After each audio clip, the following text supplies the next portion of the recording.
Hasta ahora hemos visto dentro del bloque capitalista de la Guerra Fría la evolución de Estados Unidos desde 1945 hasta los años 90 que se acaba esa Guerra Fría. También hemos visto la evolución económica de esos países, cómo se desarrolla el estado del bienestar y cómo después de la crisis de los 70 el neoliberalismo se extiende por ellos. Hoy vamos a centrarnos en la evolución política de otros países, concretamente los de Europa. Vamos allá. Aquí tenéis nuestra portada, donde vemos los sucesos de mayo del 68, que estudiaremos bien en otra parte de la unidad, y protestas en Francia, con los cuales se quería hacer un equivalente hoy en día. También el Parlamento de la Unión Europea, que no vamos a ver su nacimiento hoy, pero sí cómo se camina hacia su creación. Vamos a hablar de la reconstrucción económica en Europa. Cuando hablamos de la evolución en Europa, sabemos que nada más acabar la Segunda Guerra Mundial, Europa está destrozada, fábricas destrozadas, los campos de cultivo también han sido campo de batalla, y Estados Unidos toma buena nota de lo que supuso la reconstrucción económica, lo difícil que fue tras la Primera Guerra Mundial. Así que tras la Segunda no quiere cometer los mismos errores. Sabe que la primera vez que se descuidó la reconstrucción de Europa fue el caldo de cultivo para que surgiera el fascismo, y en este caso, aunque ha sido aliado en la Segunda Guerra Mundial, Estados Unidos no quiere, con la doctrina Truman, que el comunismo se extienda, y piensa que países que están en mala situación, que tienen que reconstruirse, que tienen al lado un modelo comunista, pues pueden tener la tentación de adoptar un sistema como el del que considera el enemigo, que es la Unión Soviética en este caso. Así que se lanza el European Recovery Program, ERP, como tenéis las siglas en el cartel, pero nadie lo llama así, todo el mundo lo llama Plan Marshall por el nombre del militar estadounidense que encabeza su aplicación. Es un programa de ayuda económica de Estados Unidos a Europa, como hemos estudiado en el tema de la Guerra Fría, con los objetivos de ayudar a la reconstrucción y de contención del comunismo también, de evitar la tentación comunista en los países de Europa. ¿Qué acciones, organismos y objetivos concretos tiene? Por ejemplo, el de ayuda financiera, el de darle dinero a los países de Europa para que reconstruyan su empresa, para que reconstruyan su industria, su economía en general. Y para ello se crea una organización, la OEC, la Organización Europea de Cooperación Económica. Básicamente, reunión de todos los países de Europa que están acogidos al Plan Marshall para coordinarse entre ellos, mecanismos de colaboración, etcétera. Esto es importante porque después de una historia que antes de este momento, antes de la Segunda Guerra Mundial, la historia de los países de Europa son países que se están dando de bofetadas entre ellos durante todo el rato. Siglo XVIII, siglo XIX, siglo Edad Media, lo que quieras. En Europa siempre ha habido guerra hasta este momento. Y se quiere empezar a poner las bases de organizaciones que impidan que haya guerra entre los países de Europa. Y esto de que se tengan que poner de acuerdo para distribuir el dinero del Plan Marshall es una primera experiencia de colaboración que luego va a ser el antepasado de la Unión Europea actual. También otro objetivo del Plan Marshall es incorporar tecnología de Estados Unidos para aumentar la productividad. Estados Unidos tenía tecnología desarrollada para sus fábricas, para su industria agrícola, para que trabajando en el campo surgiera más producción, más fruta, más verdura para alimentar a la gente, y va incorporando esa tecnología nueva a los países de Europa. Lo hace a través, igual que la OEC distribuye los créditos, esto se hace a través del Plan de Asistencia Técnica, que conforme avanza la Guerra Fría y conforme Europa se recupera, sigue existiendo, pero básicamente para hacer una transferencia de tecnología militar de Estados Unidos a sus aliados de Europa. O sea que poco a poco, en el contexto de la Guerra Fría, se va desviando el gasto militar. También el Plan Marshall permite hacer que las políticas económicas de los países de Europa vayan a la par, que se pongan de acuerdo para unificarlas y así lograr estabilidad. En una economía de mercado, los que quieren que funcione necesitan esa estabilidad, que los precios no suban ni bajen mucho, que el consumo se mantenga estable, ¿no? Que no se dispare, que no caiga. Eso es lo que es una economía estable en el contexto de una economía de mercado. Y a quien le gusta la economía de mercado y a quien invierte en bolsa, buscan la estabilidad. Recordad que a España nos toca 0 euros del Plan Marshall, porque todavía era una dictadura fascista, y acaban de derrotar los aliados de Estados Unidos al fascismo en Europa. Es verdad que era fascista y es verdad también que era anticomunista. Y luego esto segundo pesará más en el ánimo de Estados Unidos a la hora de configurar sus relaciones internacionales con España y se convertirá en aliado durante la Guerra Fría. Pero en estos años 40 el gobierno de Franco todavía se ve como un gobierno que había sido aliado de Hitler y Mussolini y se queda fuera del Plan Marshall. Ello no impide que el pueblo español se llegue a ilusionar con la posible llegada de ayuda de Estados Unidos. Una joya brutal del cine español es esta película, Bienvenido Mr. Marshall, de José Luis García Berlanga, que siempre se cita como una de las mejores películas del cine español. Esta escena en la que todo el pueblo sale con sus mejores galas y sus mejores trajes, un pueblo rural de la historia de España que representa un poco la misma España, ¿no? Y ese pueblo se ilusiona con la llegada de posible ayuda de los americanos y salen a cantar los recibimos americanos con alegría con sus mejores galas.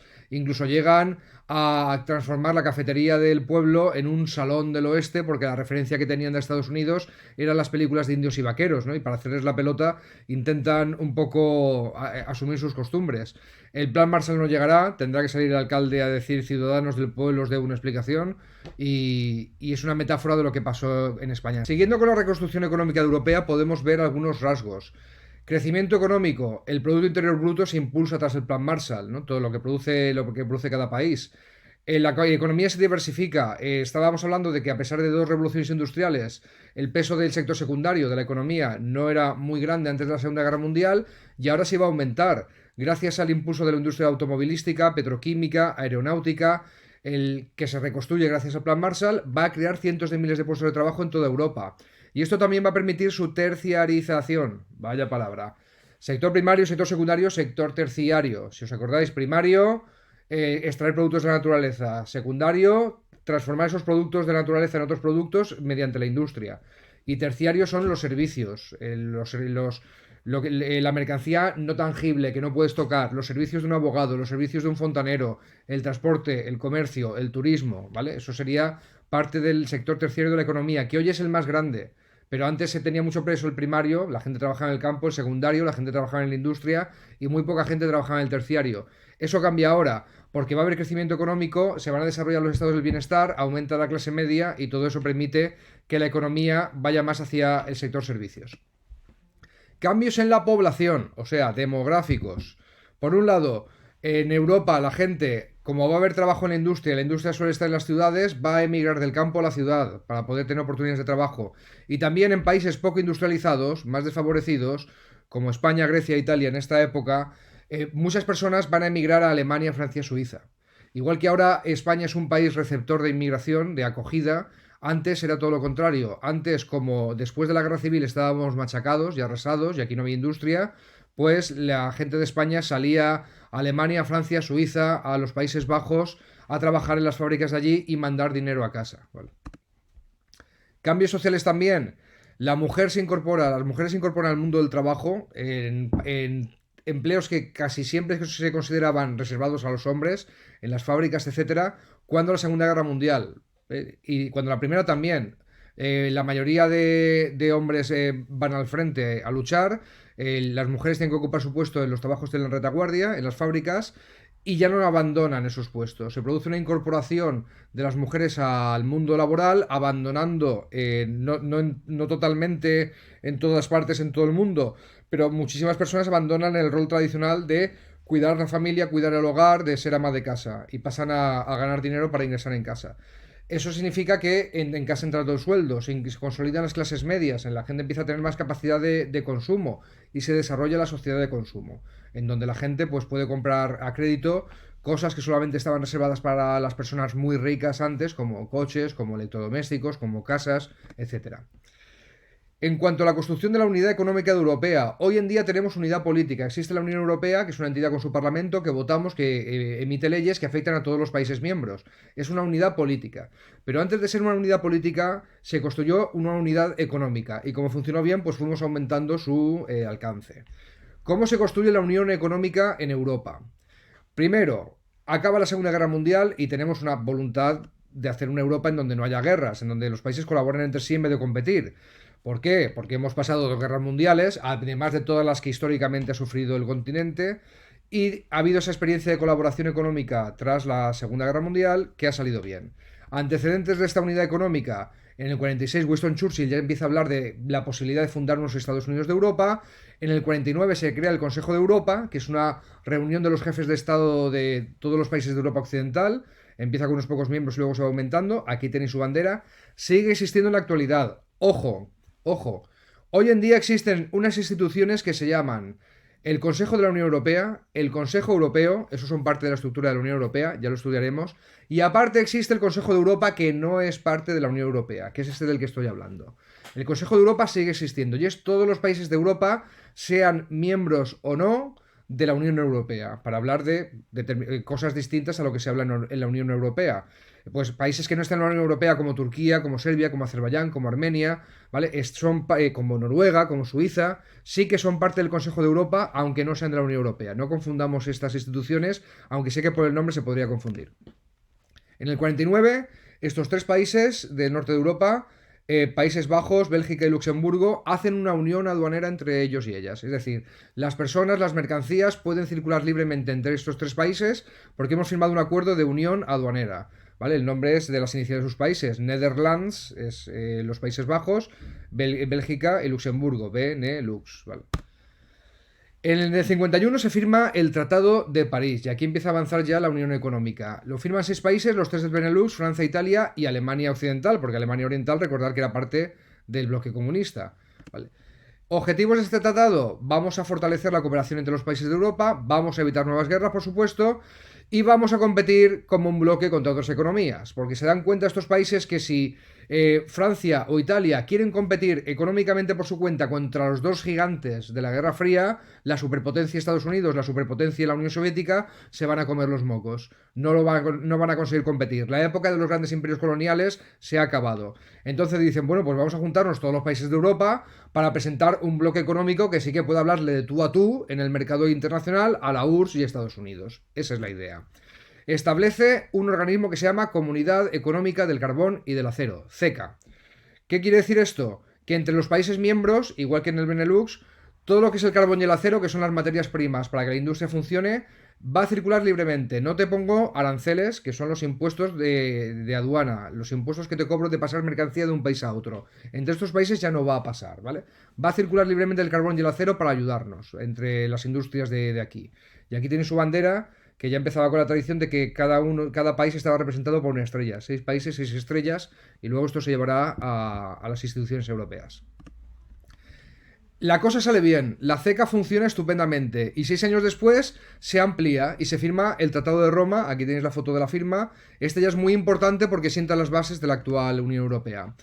Para expandir la zona de libre comercio de la CECA a otros productos, ¿vale? Como decir que circule libremente carbón y acero ha funcionado muy bien, pues vamos a hacer que circulen todas las mercancías. Así se crea la Comunidad Económica Europea, el antecedente directo de la Unión Europea. Mediante el Tratado de Maastricht de los años 90, estudiaremos cómo esta Comunidad Económica Europea, a la cual se suma España en el 86, se convertirá en una unión política. Pero de momento sí que se consigue la Unión Europea. Primero 6 países y luego se van ampliando.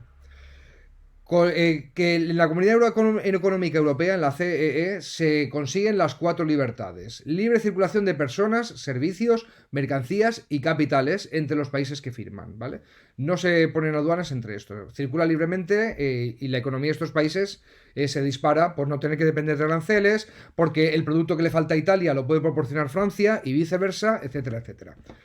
También se crean instituciones comunes para aplicar y elaborar políticas comunes. Esto quiere decir que un consejo de la Comunidad Económica Europea, con representación de todos los países, aprueba, por ejemplo, una política agraria común. Y eso significa que los países renuncian a un poquito de soberanía en aras del bien común. Es decir, ¿puede Italia producir todo el aceite de oliva que quiera o puede producir todos los productos que quiera? No, tendrá que respetar lo que se ha acordado en la política agraria común, porque de esa forma se ha visto el conjunto que podrá ir bien, ¿vale? Y que podrá ir bien para todo el mundo. Eso es crear políticas comunes y significa renunciar a un poquito de soberanía individual para tener soberanía colectiva. También se crea una comunidad europea para regular una nueva energía que ha causado estragos en Hiroshima y Nagasaki, pero que empieza a tener usos civiles. La Comunidad Europea de la Energía Atómica, porque las centrales nucleares empiezan a implantarse por Europa. Es el Euratom. ¿Vale? El Reino Unido no quiere unirse a la Comunidad Europea al principio y crea su propio organismo, la EFTA, la European Free Trade Association, Asociación Europea de Comercio Libre, que básicamente es lo mismo que la Comunidad Económica Europea, pero con países que no querían estar allí. Por ejemplo, Noruega nunca se ha unido a la Comunidad Económica Europea ni a la Unión Europea por las cuotas de pesca. Es un país que vive mucho de la pesca y piensa que someterse a la política de pesca común de la Unión Europea va a ir en contra de sus intereses porque tendrá que reducir capturas para armonizarse con otros países. Entonces nunca se ha unido. Sí que se une a la EFTA. Pero Reino Unido e Irlanda cambian de opinión en los años 70 y abandonan la EFTA y se unirán a la Comunidad Económica Europea y serán miembros de la Unión Europea cuando se transforme en esto, hasta el Brexit, hasta que se ha salido el Reino Unido. Hoy la EFTA sigue existiendo con 4 miembros. Aquí tenéis su logo actual, con las banderas de Islandia, Liechtenstein, Noruega y Suiza, que siguen siendo una organismo supranacional. A lo mejor ahora que Reino Unido ha abandonado el Brexit, la Unión Europea por el Brexit, se volverá a unir a la EFTA, no lo sabemos. Hasta aquí la parte de Europa. Ahora vamos a ver la evolución política en algunos países concretos, empezando por Reino Unido. Vamos a ver cómo le va a Reino Unido desde que acaba la Segunda Guerra Mundial. Por sorpresa, Winston Churchill, el gran líder de la resistencia contra los nazis y del bando aliado, y uno de los artífices de la victoria contra el nazismo y el fascismo, pierde las elecciones en 1945, en las primeras que se celebran después de la Segunda Guerra Mundial. Quizá la figura de Churchill les recordaba mucho a la guerra y querían dejarla atrás. Y se elige a un laborista, ¿no? A una persona de centro izquierda, socialdemócrata. El Partido Laborista, sabéis que sería el equivalente al PSOE en España, al SPD en Alemania, etc. Clement Attlee, como hemos estudiado, a través del informe Beveridge, implanta el estado del bienestar a pesar de las reticencias que había en muchos diputados. Sin embargo, en las siguientes elecciones, Winston Churchill, que os pongo aquí Tory, porque es como se conoce al Partido Conservador, al que él pertenecía en Reino Unido. Tory es el apodo del Partido Conservador. Es reelegido en el 51, pero no desmantela el modelo de Attlee y está gobernando unos años más hasta que pues, prácticamente se jubila. El Reino Unido en esta época se enfrenta a la desaparición de su imperio colonial y lo más destacable a nivel de política interior es el conflicto del Ulster, de Irlanda del Norte. Aquí veis el mapa. Toda la isla de Irlanda había pertenecido al Reino Unido. Él había ocupado militarmente en el pasado el Reino Unido y se enfrentaba a un movimiento independentista muy fuerte dentro, ¿vale? Al final se acordó el darle la independencia a la República de Irlanda, el sur de la isla, y esta pequeña parte del norte, conocida como el Ulster, capital Belfast, siguió siendo parte del Reino Unido porque tenía, aunque tenía mucha gente católica, tenía una mayoría protestante pro-unionista, ¿no? Pro ser parte del Reino Unido. Durante muchos años se va a enfrentar Reino Unido a la resistencia de un grupo a una organización terrorista, el IRA, el Irish Revolutionary Army, el Irish Republican Army, el ejército republicano irlandés, que quería la independencia de Estado de Reino Unido y va a hacer muchos atentados terroristas para pedirla, con mucho apoyo de la población católica de la zona. Por esto, el Ulster va a tener una dura represión del ejército con tanques en las calles de Belfast, con barrios destrozados en algunos conflictos, con tiroteos a población en protestas y en manifestaciones, en respuesta a estos atentados del IRA. No se va a resolver este conflicto hasta los acuerdos de paz de 1998, que establecen un parlamento propio para Irlanda del Norte dentro del Reino Unido. Vamos a ver Francia. En Francia, nada más acabar la Segunda Guerra Mundial, se proclama la Cuarta República, es decir, pues se hace una nueva constitución que la hacen un gobierno surgido de lo que fue la resistencia nazi, comunistas, socialistas y la derecha antifascista, los democristianos, ¿no? Sobre todo la democracia cristiana. Pero claro, la derecha también, una parte de la derecha también había luchado contra la ocupación nazi en su país y son parte de este gobierno de la Cuarta República, que al estilo de lo que se está haciendo en Europa en estos años de posguerra, se implanta el estado del bienestar y se hacen reformas para que el sector público controle los sectores básicos y estratégicos de la economía, igual que vimos que pasó en Reino Unido. ¿Por qué entra en crisis la Segunda República? Le falta el apoyo popular, no lo pongo ahí, pero también está la derrota de Dien Bien Phu en la guerra de Indochina, en la que pierden las colonias de Indochina, y se enfrentan a la contestación de los independentistas en Argelia, del FLN, que es el Frente de Liberación Nacional de Argelia. Hay un escándalo tremendo cuando se descubre que se ha hecho una guerra sucia contra el FLN, contra el independentismo en Argelia. Se descubre que hay una organización secreta del ejército, formada por colonos franceses de allí, por el ejército, por la policía, que está usando técnicas de terrorismo de Estado, tortura, para ir contra los miembros del FLN y desarticular el movimiento independentista en Argelia. Esto, en cuanto se descubre en Francia, es un escándalo, porque les parece que un Estado democrático no debe usar esas técnicas. Entonces, anuncia el gobierno de la Cuarta República que quiere dialogar con el FLN para buscar una solución negociada al conflicto de Argelia. Esto provoca que el ejército francés de Argelia ocupe Argel y Oran, las ciudades principales, y amenace con lanzar un ataque paracaidista con París si el general de Gaulle no asume el poder. Ahora recordemos, de Gaulle era el líder de las tropas antifascistas de Francia, el gobierno de la Francia Libre, que huye a Londres cuando lo ocupa Hitler y organiza el ejército francés que va contra los nazis. Es uno de los líderes de la liberación de Francia por parte de los nazis. Y incluso había tenido un papel en la Cuarta República al principio. Estaba pues retirado en su casa. Bueno, pues estos franceses que no quieren que Algeria se independice y que han llegado a ocupar militarmente parte del país, dicen que De Gaulle o nadie, o no entregan el poder, o no se bajan, o lanzan un ataque. Bueno, pues ante la falta de apoyo popular de la Cuarta República, aunque sea una extorsión y todo esto, De Gaulle está dispuesto, si se aprueba una nueva constitución, pues se cede a esta presión y se aprueba la Quinta República. Es decir, se hace una nueva constitución que le concede amplios poderes a la presidencia. La persona que ostente la presidencia de Francia, que va a ser elegido De Gaulle, tal y como se había pedido, pues va a tener mucho margen de maniobra. De Gaulle pone esta condición, se aprueba esa constitución, se vota y De Gaulle es elegido presidente de Francia y va a liderar varios años en plan figura carismática, ¿no? Las protestas de mayo del 68, que estudiaremos en detalle en la parte de conflictos sociales, van a obligar a De Gaulle a dimitir. Esto no significa que el gaullismo, que la ideología que representa De Gaulle, desaparezca, ¿no? Georges Pompidou, Valéry Giscard d'Estaing van a ser sucesores de Gaulle hasta que en los años 80 se elige a un socialista, que es François Mitterrand, y se cambia un poco de tercio. Vamos a ver qué está pasando en Alemania Occidental. Destacamos la figura de Konrad Adenauer, que gracias a la reconstrucción de Estados Unidos se convierte en el primer presidente destacable de la Alemania Occidental, de la República Federal Alemana, que no es la República Democrática Alemana, que es la parte que estaba en el bloque comunista. Se habla del milagro alemán por su rápida recuperación económica. Enseguida el gobierno de Adenauer, gracias al apoyo de Estados Unidos, devuelve la economía de Alemania a niveles previos de la Segunda Guerra Mundial. Va a haber varios gobiernos de la Unión Demócrata Cristiana, CDU, que es el partido conservador por excelencia que sigue existiendo, el de Angela Merkel, en Alemania hoy en día. Aunque los resultados electorales obligan a que posteriormente, a una etapa de gobiernos de la CDU, tenga que hacer grandes coaliciones con el SPD, que es el Partido Socialista por excelencia, que también sigue existiendo hoy en día. En estos gobiernos de coalición, el canciller, o sea, el presidente de Alemania, era Kiesinger, de la CDU, pero el ministro de Asuntos Exteriores era socialista, Willy Brandt.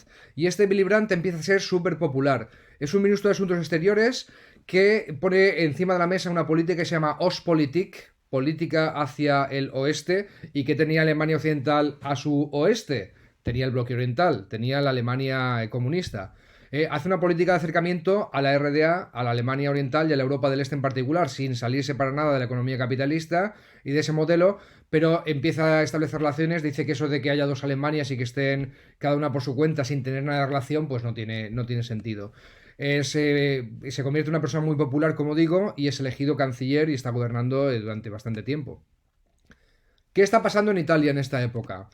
En Italia tenemos un gobierno de unidades socialistas y comunistas, lo que había sido la resistencia antifascista en este país, nada más acabar la Segunda Guerra Mundial. Se hace un referéndum e Italia deja de ser una monarquía, como lo era incluso en los tiempos que gobernaba Mussolini, la figura del rey de italiano desapareció. Pero en el referéndum del 46 se proclama la república y en el 47 tenemos una constitución que hace que Italia sea una república y lo es hasta nuestros días, puesto que sigue en vigor esa constitución.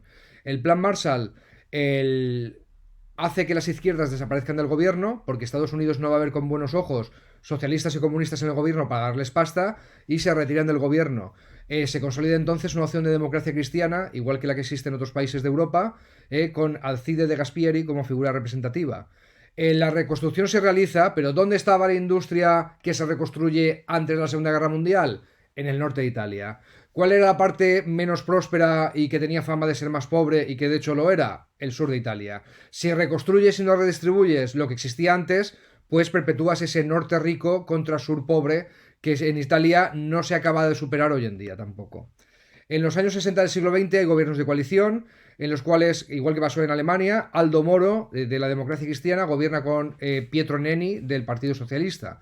Y estos gobiernos de coalición expanden el estado del bienestar, como ocurre en Europa en todas partes. A partir de los años 70 son unos años muy problemáticos para Italia. Se les conoce como años de plomo por el clima de violencia que hay en la calle. Hay organizaciones terroristas extremistas a un lado y a otro del espectro. Tenemos el Movimiento Social Italiano, que es una organización fascista reconstruida, que para exigir que vuelva el fascismo a Italia, pues realiza atentados terroristas como la masacre de la estación de tren de Bolonia de los años 80. Y también tenemos a las Brigadas Rojas, un grupo terrorista de extrema izquierda que, por ejemplo, secuestra a Aldo Moro y después le asesina. Tenemos también el problema del crimen organizado. La mafia se extiende por Italia. La camorra en el sur de Italia, sobre todo en Nápoles. La mafia en Sicilia. Son organizaciones criminales que tienen mucho poder. ¿Por qué? Porque el sistema económico y el sistema político se corrompen. Es decir, ¿por qué la mafia puede influir en los políticos? Porque los políticos se dejan influir a cambio de sobornos o cediendo amenazas o como suelen operar estos grupos mafiosos, que se conocen con el nombre de mafiosos en general por uno de ellos que es la mafia de la isla de Sicilia, igual que la camorra en la de Italia, pero la mafia ha sido tan famosa que ha extendido el nombre a todos estos tipos de grupos. Bueno, pues tenemos una mafia y una camorra y unas organizaciones criminales que influyen mucho en la política que está muy corrompida, a todos los niveles.